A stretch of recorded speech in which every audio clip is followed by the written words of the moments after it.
E aí, senhoras e senhores, vamos para o nosso vídeo falando um pouquinho de cada um dos 8 times classificados para essa fase de quartas de final da Champions League. O sorteio é nessa sexta, a gente vai falar rapidamente de cada um dos times que vão estar lá disponíveis, começando com o Bayern de Munique. Cara, o Bayern está buscando o seu 7º título de Champions e vem com muita força, tá? Além do mecanismo da engrenagem ser muito bem treinada pelo Nagelsmann, tem muita qualidade ali. É um time que tem Mané, é um time que tem Kimmich, Goretzka, Sané, Gnabry. É um time recheado de opções de elite, Alphonso Davies, que consegue jogar pressionando seu adversário. Tem como característica principal, acho que a pressão alta, uma ofensividade muito grande, sempre vertical, recupera a bola e já abafa para tentar fazer gol. Quando tem a posse, é sempre buscando a verticalidade o mais rápido possível.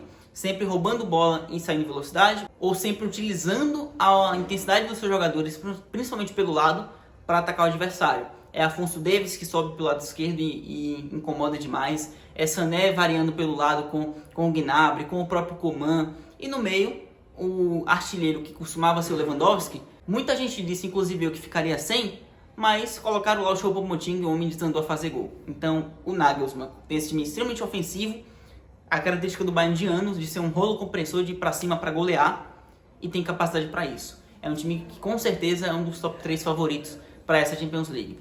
Seguindo, a gente vai falar de Napoli. Cara, uma das gratas surpresas da temporada, um time que joga futebol ofensivo, treinado pelo Spalletti, e que conta com o talento dos jovens como principal destaque. Kvaratskhelia e Osimhen.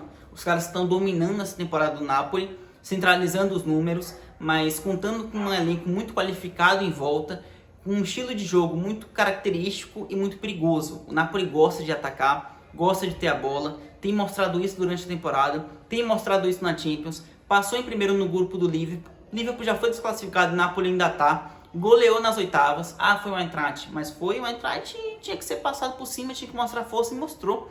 Osimhen fazendo 2 gols no segundo jogo das oitavas. Kvaratskhelia, o nome que todo mundo tem que aprender, porque é um cara que tem muita habilidade, ponta, veloz, gosta do mano a mano, vai pra cima, é habilidoso. E é um time que, na minha opinião, tem capacidade para bater de igual para igual com todo mundo ali. Os gigantes. Porque se pega Milan, Inter, Chelsea ou Benfica, eu acho que ele passa. E se pega Bayern, City ou Real, eu acho que ele consegue jogar de igual para igual. Então é um time que pode fazer história nessa Champions. Seguindo a nossa lista, a gente vai falar de Milan. O Milan é um time que está ali, eu acho que para bater no teto. É um projeto de reconstrução a longo prazo do Maldini, diretor esportivo do Milan, que está tentando a reconstrução do Milan como esse gigante que é. É um time que tem 7 títulos de Champions, está ali depois de mais de uma década, novamente nas quartas de final. Um passo super importante, mas é óbvio que não tem time ainda para talvez chegar mais do que isso. Talvez até pelo sorteio consiga bater semi, mas eu acho que vai bater ali nas quartas. Não é um time que tem potencial para estar entre ali os 5. E no geral, tem jogadores importantes como Rafael Leão, Theo Hernandes, tem qualidade, mas é um time muito mais para o futuro, para daqui 2 anos, como Tomori, como Brahim Dias, como o próprio Rafael Leão, mais consolidados do que para agora. Então acho que o Milan bateu no teto, é um time que joga um futebol interessante, consegue ser perigoso, mas para nível de Champions acho que ali tá bom. Assim como o Inter de Milão. É um time que é mais experiente, está num processo de reformulação também para tentar bater finais de Champions como era em 2010, mais ou menos ali, como foi a época de ouro da Inter de Milão. Mas para agora não é time para isso. Conta ali com peças interessantes como Lautaro, como Nicolo Barella, o Lukaku tentando se recompor fisicamente, mas acho que também vai bater no teto. Fica um marco interessante demais de que 3 italianos chegaram nas quartas. É o país com mais representantes nessa Champions nas quartas de final, é a Itália. Recuperando o futebol italiano, mostrando essa recuperação e sem contar com a Juventus. Muito interessante de ver isso. Mas eu acho que o Inter de Milão também vai ficar por ali. Por mais que conte com peças interessantes, Skriniar, que vai sair ao final da temporada, o Onaná, o ataque interessante. Mas acho que deu para Inter e não vai conseguir fazer muito mais coisa além disso. A gente segue falando de Real Madrid. O predador madridista, o time que todo mundo tem, o time que tem uma conexão diferente e que quando joga em Champions, mesmo com os mesmos jogadores que jogam no Campeonato Espanhol, jogando na Champions, é diferente. É um time que se molda e se prepara para aquilo de uma maneira muito forte. O mental conta muito, a confiança, se sentem calmos jogando um mata-mata de Champions como se fosse qualquer outro jogo. é a capacidade técnica de um meio campo que conta com Kroos e Modric, que não é intenso, mas que consegue ter uma visão extraordinária. É um goleiro extremamente seguro, o melhor goleiro do mundo para mim como Courtois. Um ataque que sabe causar danos como poucos, com o Vinícius Júnior voando na temporada, se consolidando cada vez mais.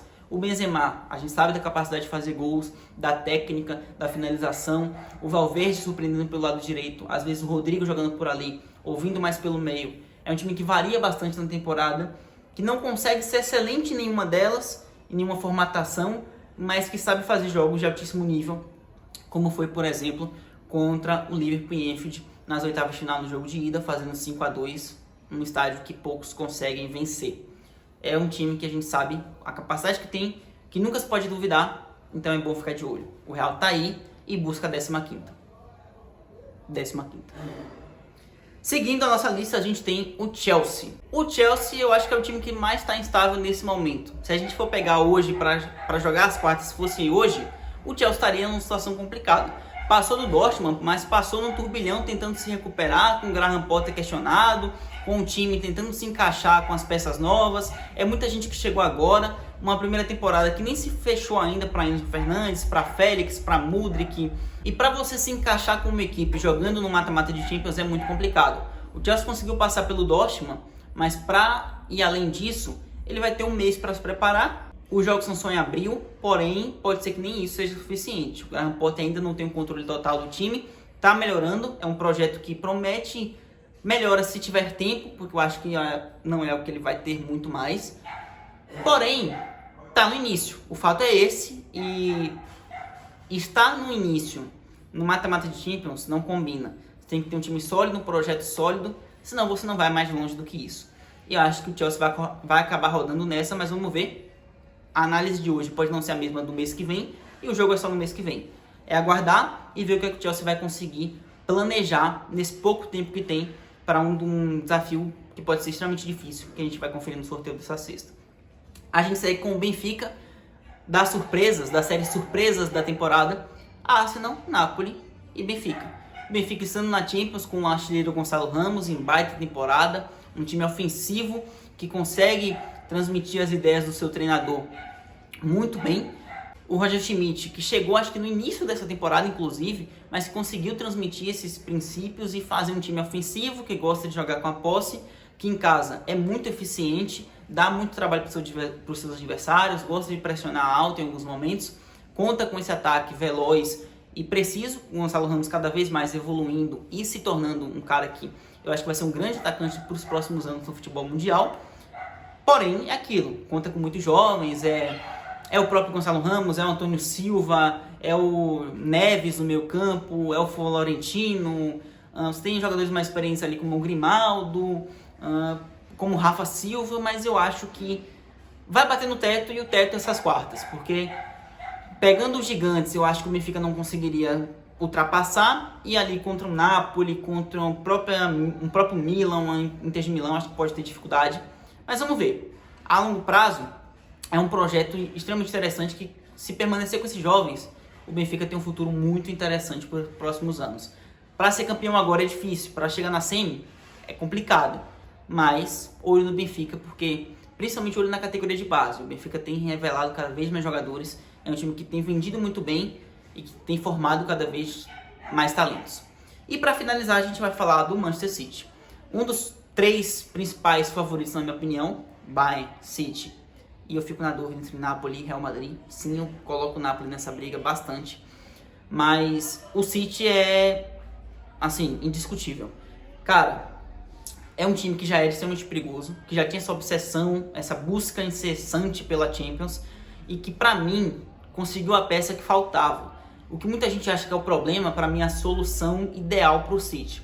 O City precisava, em alguns momentos, ser um cara que fosse capaz de conseguir um gol do nada. Conseguir um gol decisivo quando o jogo está complicado. Conseguir que a bola batesse nele, desviasse e entrasse. Esse cara é o Haaland. O cara que cheira gol. O cara que quebrou o recorde nas oitavas. O recorde de mais gols em um jogo, empatou com o Messi e o Luiz Adriano. O Haaland tem uma capacidade incrível de fazer gols. E com um cara como o Kevin De Bruyne no meio campo, para dar assistência, com a visão de jogo que tem, com a qualidade no passe, a qualidade no cruzamento. Fora Bernardo Silva, Foden, Mahrez, Grealish.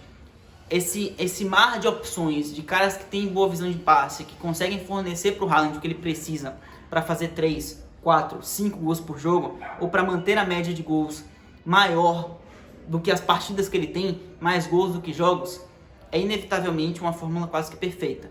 O City tem entendido cada vez mais como o Haaland precisa estar e se posicionar e como ele pode contribuir para o jogo. O Guardiola tem visto isso, tem visto que ele tinha que mudar e está mudando o esquema de jogo dele, o estilo de jogo dele, e essa máquina tem tudo para funcionar ainda mais. O City, para mim, se torna ainda mais favorito a Champions do que nos últimos anos por conta do Haaland, e se tem a chance de vencer, vai ser com o norueguês. É bom ficar de olho porque, para mim, o time do Pep Guardiola tem plenas capacidades de conseguir esse título nessa temporada. Bom, no geral é isso. Aguardemos o sorteio que vai acontecer amanhã. Vai ter vídeo falando mais das partidas, dos confrontos que a gente vai ter nas quartas. Aguardem. No mais é isso. Valeu, tamo junto. Comenta aí o que você achou do vídeo. E o seu favorito. Acho que é um bom comentário. Comenta aí quem é o seu favorito para Champions. Valeu, tamo junto. Até o próximo. Tchau.